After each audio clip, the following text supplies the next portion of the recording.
చేతియమ్మ తల్లి అవును మనం చేతియమ్మా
జర కంజరగట్టు తీసుకోవట్లేదు.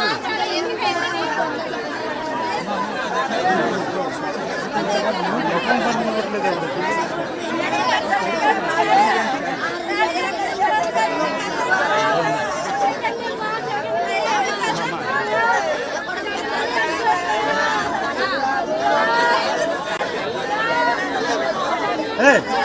లెన్స్ తీసుకొని అవ్వాలి జరా, లెన్స్ తీసుకొని అవ్వాలి జరా.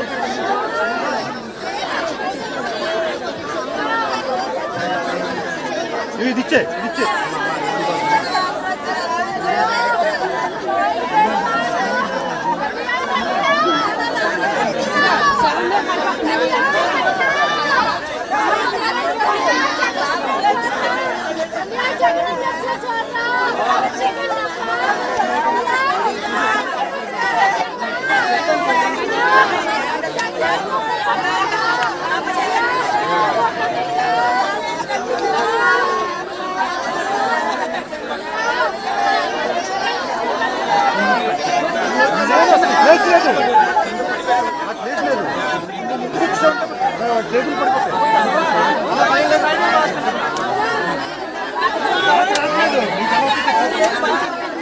అమ్మ చేతి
और मकम पड़नी है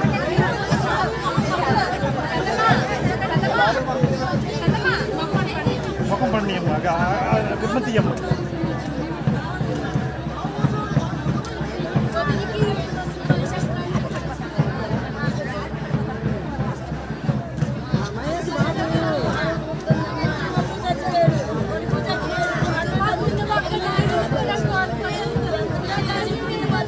अम्मा मतलब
ఎలాగబ్బా కొంచెం వాళ్ళకే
స్వామి చందనోత్సవానికి వచ్చిన భక్తుల పరిస్థితి నిజంగా ఎంత దారుణంగా ఉందో చెప్పడానికి ఈరోజు ఇక్కడ చూస్తా ఉన్న ఘటనే నిదర్శనం. దాదాపుగా 6 మంది చనిపోవడం జరిగింది. దాదాపుగా 7 మంది చనిపోవడం జరిగింది. ఒకే ఒక్క కుటుంబంలోనే 4 చనిపోవడం జరిగింది. ఇంకా కొంతమందికి గాయాలు కూడా అయ్యాయి. నేను అడుగుతా ఉన్నాను ఒకటి, మొట్టమొదటిగా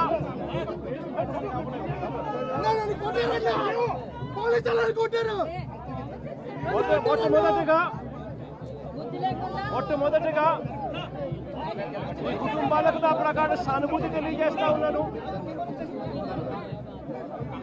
చనిపోయిన వారికి, వారి కుటుంబాలకు మంచి జరగాలని, వారి ఆత్మ చనిపోయిన వారి ఆత్మలకు శాంతి రావాలని దేవుణ్ణి కూడా ప్రార్థిస్తా ఉన్నాను. ఈ ఘటనను చూస్తే, ఇక్కడ జరిగిన ఘటన, సింహాచలంలో జరిగిన ఈ ఘటన అయినా కూడా చందనోత్సవానికి సంబంధించి ఇప్పుడు ఇవాళ జరిగిన ఈ ఘటన అయినా కూడా, లేదా మొన్న తిరుపతిలో వైకుంఠ ఏకాదశి నాడున జరిగిన ఘటన తీసుకున్నా కూడా, నేను ఒకటే అడుగుతా ఉన్నా ఈ ప్రభుత్వానికి, అయ్యా నాడు తిరుపతిలో జరిగిన వైకుంఠ ఏకాదశికి సంబంధించిన ఘటన అయినా కూడా,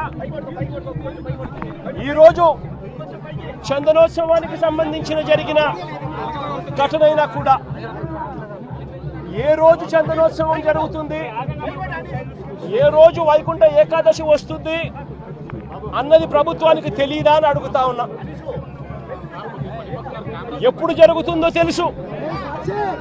ఆ జరిగే రోజున లక్షల మంది భక్తులు వస్తారు అన్న సంగతి కూడా తెలుసు. తెలిసినా కూడా కేవలం నిర్లక్ష్య వైఖరితో అనేక మంది ప్రాణాలను బలికొన్నారు. వైకుంఠ ఏకాదశి నాడు తిరుపతిలో 6 మందిని ఇలాగే నిర్లక్ష్యం చేసి పొట్టను పెట్టుకున్నారు. అప్పుడు కూడా అంతే, చంద్రబాబు నాయుడు గారు కుప్పం పర్యటన ఉంది అని చెప్పి పోలీసులందరినీ కూడా కుప్పం పంపించారు. అందరినీ కూడా పార్కుల్లో పెట్టి, రకరకాల ఏరియాలలో పెట్టి, సడన్ గా ఒక్కసారి గేట్లు ఎత్తేసి, సెక్యూరిటీ అరేంజ్మెంట్స్ లేవు కాబట్టి,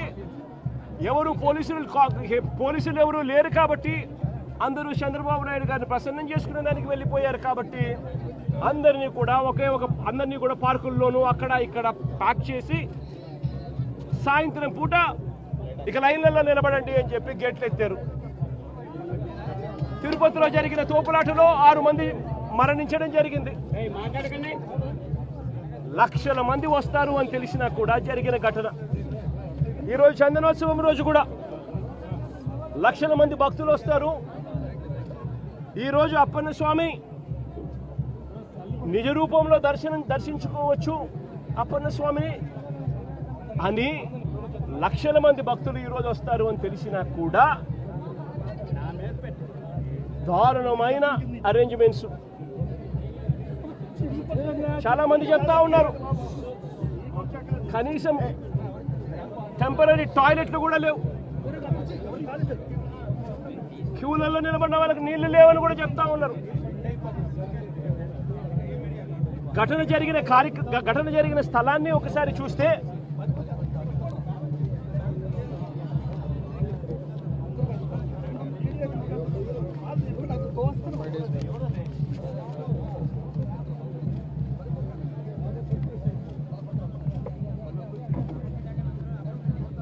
ఆరు రోజుల కిందట గోడ కట్టడం మొదలుపెట్టారు. 6 రోజుల కిందట గోడ కట్టడం మొదలుపెట్టారు. 2 రోజుల కిందట గోడ పూర్తి చేసినారు. 20 మీటర్ల పొడుగు గోడ, అంటే 20 మీటర్లు అంటే దాదాపుగా 70 అడుగులు. దాదాపుగా 70 అడుగులు గోడ పొడుగు, 10 అడుగులు ఎత్తు కట్టిన ఈ గోడలో 4 రోజుల్లో ఈ గోడ కట్టారు. ఈ గోడ కట్టే దాంట్లో ఎక్కడా కూడా కాలమ్స్ ఎక్కడా కనిపించవు. రీఇన్ఫోర్స్డ్ కాంక్రీట్ గోడ కట్టాల్సిన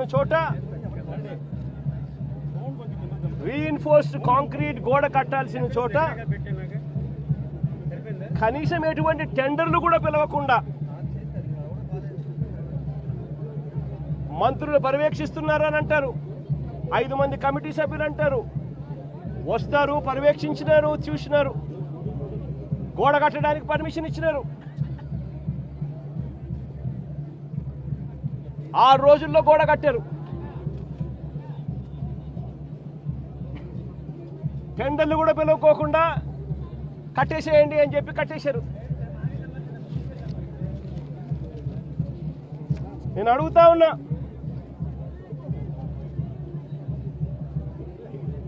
ఈరోజు అధికారంలోకి వచ్చి చంద్రబాబు నాయుడు గారు దాదాపుగా సంవత్సరం అయింది. చంద్రబాబు నాయుడు గారు అధికారంలోకి వచ్చి. నేను అడుగుతా ఉన్నా చంద్రబాబు నాయుడు గారిని, చందనోత్సవం ఎప్పుడు జరుగుతుందో మీకు తెలియదా అని అడుగుతా ఉన్నా. మరి చందనోత్సవం పలానా రోజు జరుగుతుంది అని చెప్పి తెలిసినప్పుడు ఈ గోడ కట్టించే కార్యక్రమం ముందే ఎందుకు మొదలు పెట్టలేదు అని అడుగుతా ఉన్నా. ఈ గోడ కట్టించే కార్యక్రమం ముందే ఎందుకు చేయలేదు అని అడుగుతా ఉన్నా. ఇదే పెద్ద మంచి చంద్రబాబు నాయుడు గారిని, అడుగుతా ఉన్నా. ఈ గోడ నిర్మాణం కేవలం 6 రోజుల కిందట మొదలై 2 రోజుల కిందట పూర్తి చేశారు. దీని అర్థం ప్రభుత్వం ఎటువంటి ముందస్తు ఏర్పాట్లు సీరియస్గా తీసుకోలేదు అని చెప్పి నిదర్శనం కాదా అని అడుగుతా ఉన్నా.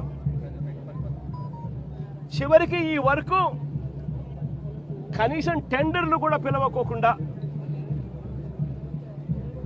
ఇష్టం వచ్చిన వాళ్ళకు వర్క్ ఇచ్చేసి ఇష్టం వచ్చిన పద్ధతిలో కట్టించే కార్యక్రమం చేయడం ధర్మమేనా అని అడుగుతా ఉన్నా.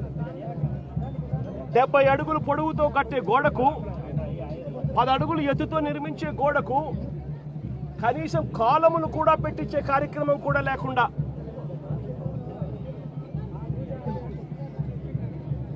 ఇటుకలతో, సిమెంట్ బ్లాక్స్ తో, ఫ్లయాష్ ఇటుకలతో గోడ కట్టడం అన్నది ఏ రకంగా కరెక్ట్ అని అడుగుతా ఉన్నా. కనీసం కట్టే ఈ గోడను రీఇన్ఫోర్స్డ్ కాంక్రీట్ తో అయినా కట్టాలి.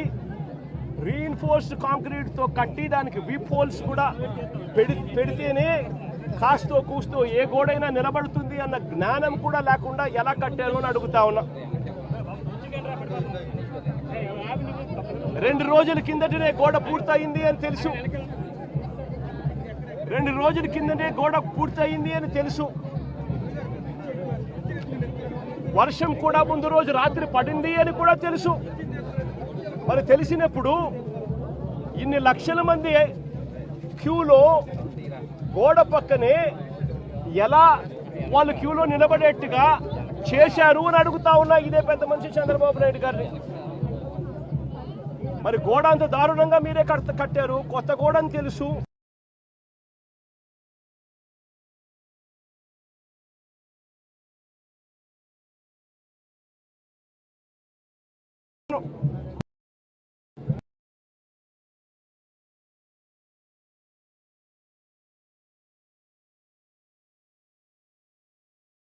దర్శించుకునే సామాన్యుడు ఏమైపోయినా పర్వాలేదు అని చెప్పి పట్టించుకునే కార్యక్రమం ఎక్కడా కూడా చేయకుండా గాలి కొదిలేసిన పరిస్థితుల్లో ఈరోజు రాష్ట్రం నడుస్తూ ఉంది.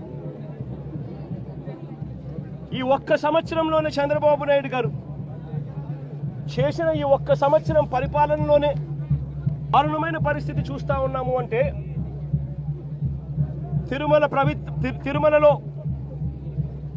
ఈ పెద్ద మనిషి రాజకీయాల కోసం లడ్డు వివాదం చేసి మన వెంకటేశ్వర స్వామి పేరు ప్రఖ్యాతలను ఏ రకంగా రోడ్డు మీదకి తీసుకొచ్చాడు అన్నది కూడా ఈ 11 నెలల కాలంలోనే చూసాం.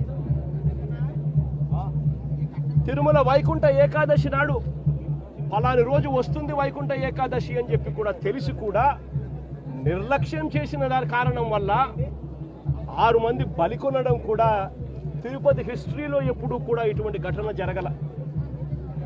అటువంటి ఘటన కూడా ఈ చంద్రబాబు నాయుడు గారు ఈ 11-12 నెలల కాలంలోనే చూసాం. ఈరోజు సింహాచలంలో చందనోత్సవం నాడు ఇంత దారుణంగా తెలిసి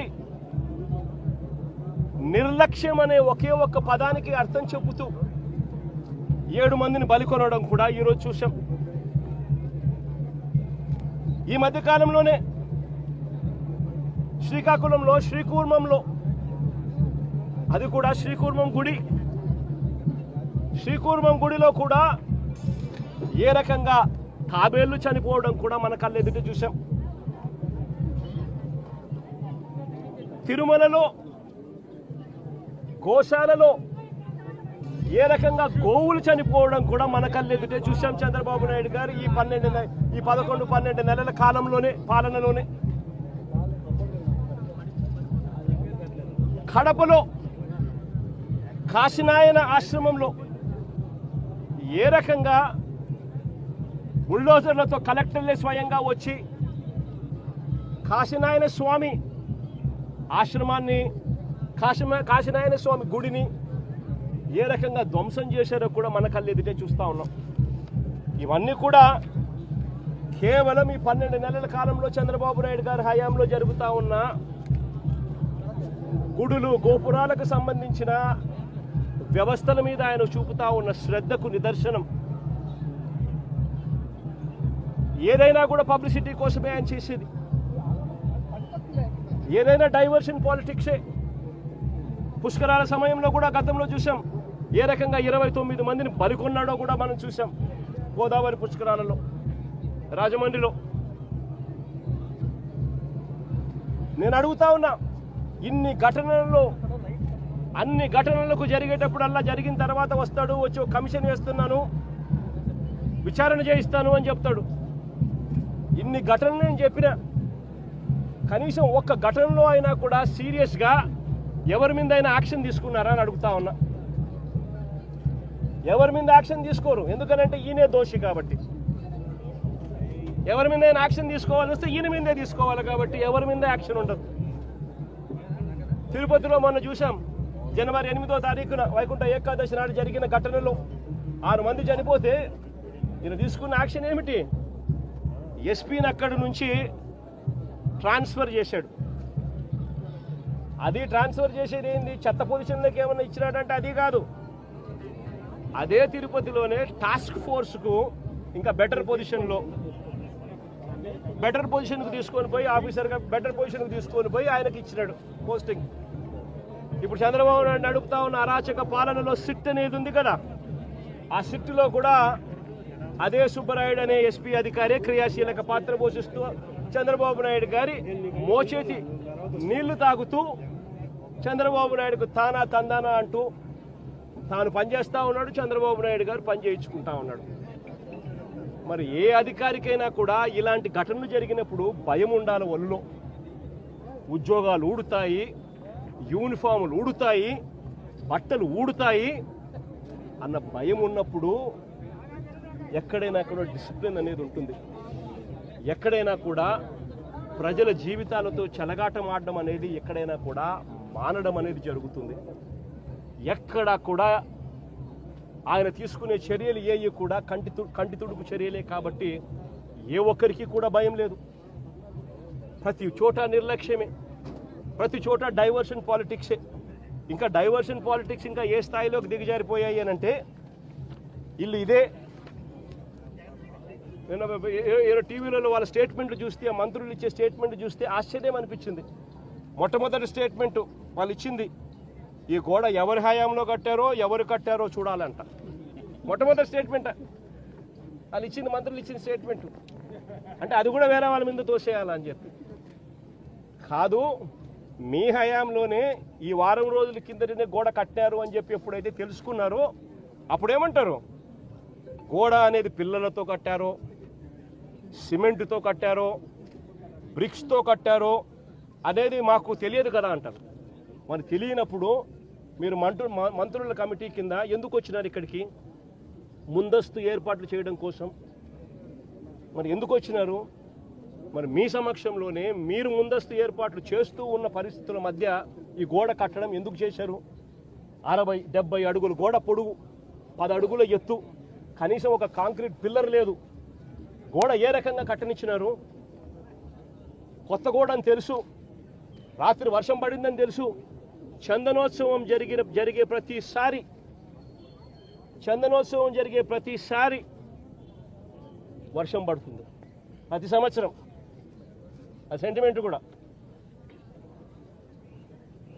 మరి వర్షం పడింది అని తెలిసినప్పుడు మరి గోడ పక్కనే మనుషులను ఎందుకు నిలబెట్టారు? ప్రతిదీ కూడా డైవర్షన్ పాలిటిక్సే. ఎక్కడా కూడా తప్పు చేసినాము అని పశ్చాత్తాపం లేదు. ఇప్పుడు ఈ కుటుంబంలో 4 చనిపోయినారు. చనిపోయి ఏదో ముఖస్థుతి కోసం అది జగన్ వస్తున్నాడు అని చెప్పి తెలిసి 25 లక్షల రూపాయలు ఇచ్చే కార్యక్రమం, ఒక ఉద్యోగం ఇచ్చే కార్యక్రమం చెప్తా ఉన్నారు. నేను అడుగుతా ఉన్నా, ఇదే కుటుంబానికి నేను భరోసా ఇచ్చి చెప్తా ఉన్నా, ఇంతకు ముందు ఏదైనా కూడా ప్రభుత్వం అన్నది ప్రజలకు తోడుగా ఉండాలి, ప్రభుత్వం అన్నది ప్రజలకు భరోసా ఇచ్చే విధంగా ఉండాలి. ప్రభుత్వం తప్పిదం వల్ల ఎక్కడైనా మనుషులు చనిపోయిన ఘటన ఎక్కడైనా జరిగితే అది ప్రభుత్వం తప్పిదం వల్ల, అంటే మనం ప్రభుత్వంలో ఉన్నప్పుడు జరిగిన తప్పు వల్ల జరిగితే దానికి పశ్చాత్తాపం ఉండాలి. ఆ పశ్చాత్తాపానికి ఆ కుటుంబానికి మనం ఏమిస్తున్నాము అని చెప్పి మానవతా దృక్పథంతో ఆలోచన చేయాలి. ఇలాంటి ఘటన ఇంతకుముందు విశాఖపట్నంలో జరిగితే, ఇలాంటి ఇంచుమించు ఘటనే జరిగితే గ్యాస్ ఎల్జీ పాలిమర్స్లో ఇలాంటి ఘటన జరిగితే అప్పట్లో జగన్ అనే వ్యక్తి ముఖ్యమంత్రిగా ఉన్నప్పుడు ఎంత ఇచ్చాడో తెలుసా?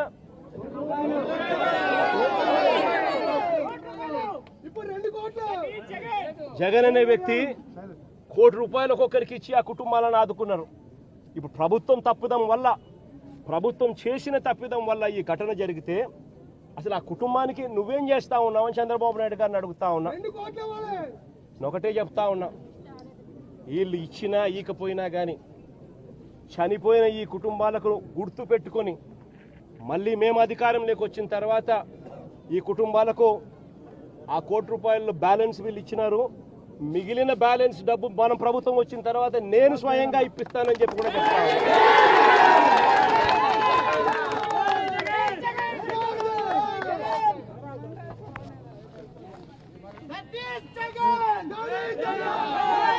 ఇది ఒకసారి ఫోటో చూడండి, ఎక్కడైనా కాలములు కనబడతా ఉన్నాయో చూడండి. వాళ్ళు చెప్తా ఉంటే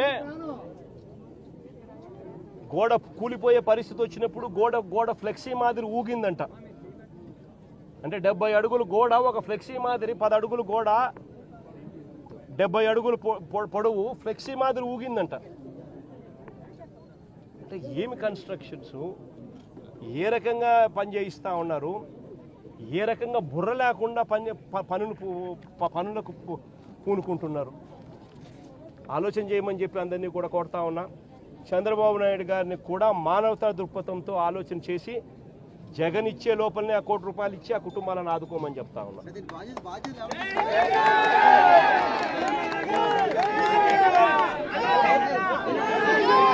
బాధ్యుల పైన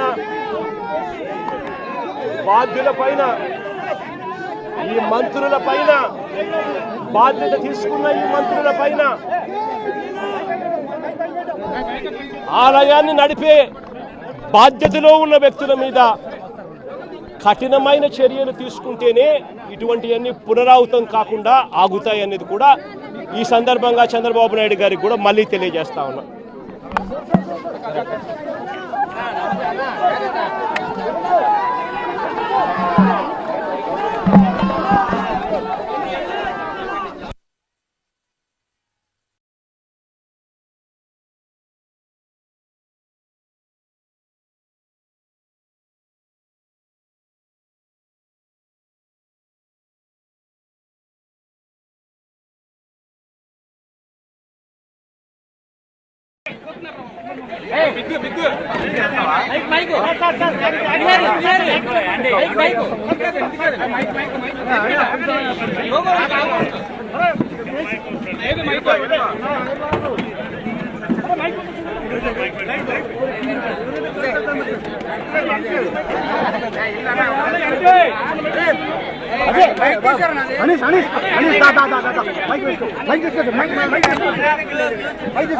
ఇంగ్లీష్ మాట్లాడుతున్నాం.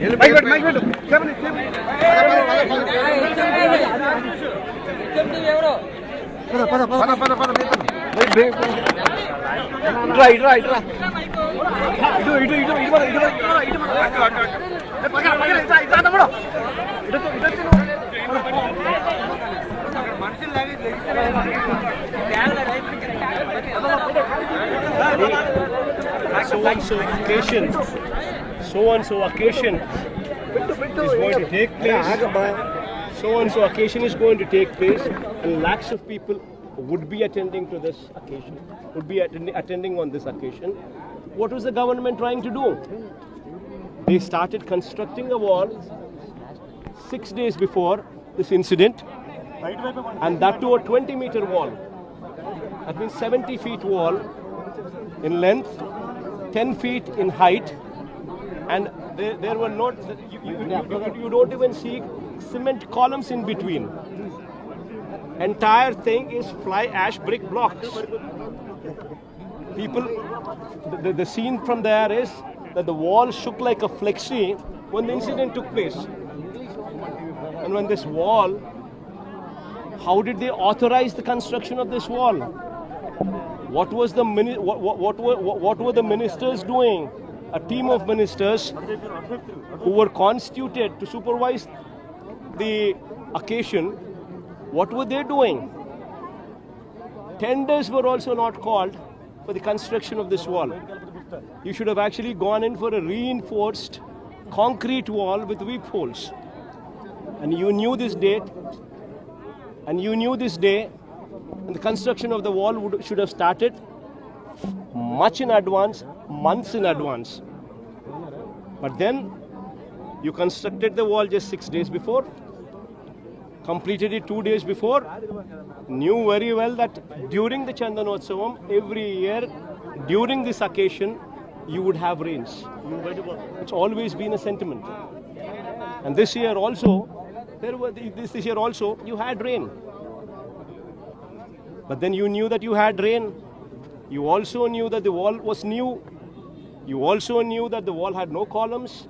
And yet you had the queue, you had the people right beside the wall pass through into the temple. And what is expected of it? It's a man-made havoc which took 7 lives. This family alone lost 4 lives. And who is to be blamed for it? Chandrababu Naidu, during his tenure in these 11 months, the kind of havocs what have taken place during his regime, be it in Tirupati, in Vaikunta Ekadashi day, never in the history of Tirupati we saw a stampede which actually took 6 lives. Even then, it was totally Chandrababu Naidu's mistake. He was camping in Kuppam. He had every policeman attend to him rather than to the occasion. And Vaikunta Ekadashi also was a similar festival. Very well everybody knew on which date it was going to take place. Everybody also very well knew that lakhs of people would be attending to it. Yet there were no people, there were no cops. Everybody was engaged with him. People were parked in the parks. Suddenly they were let out to actually go into the queues, which erupted into a stampede. 6 lives lost in Tirupati. In Tirumala, it's same Tirumala. In Goshala, more than 200 cows have seen death during Chandrababu's regime.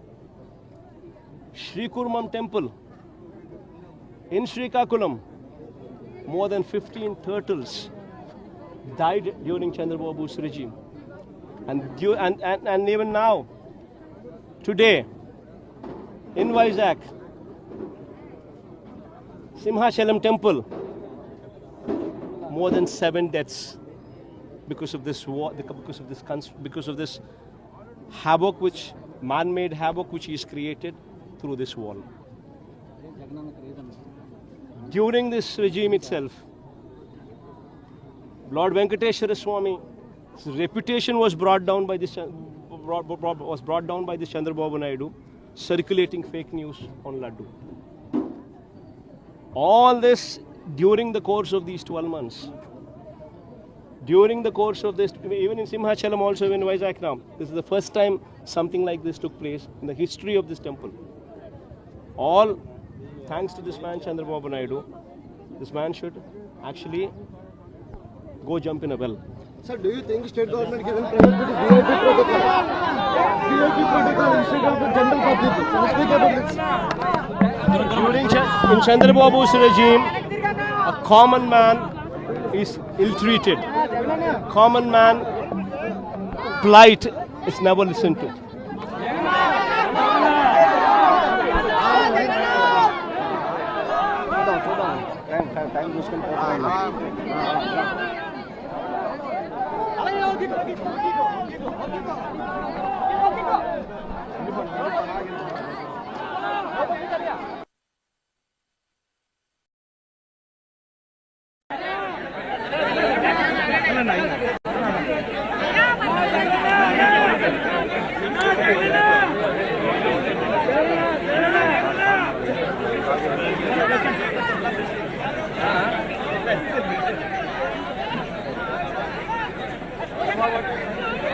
Sir, 1 minute, sir.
అలాగే పట్టుకో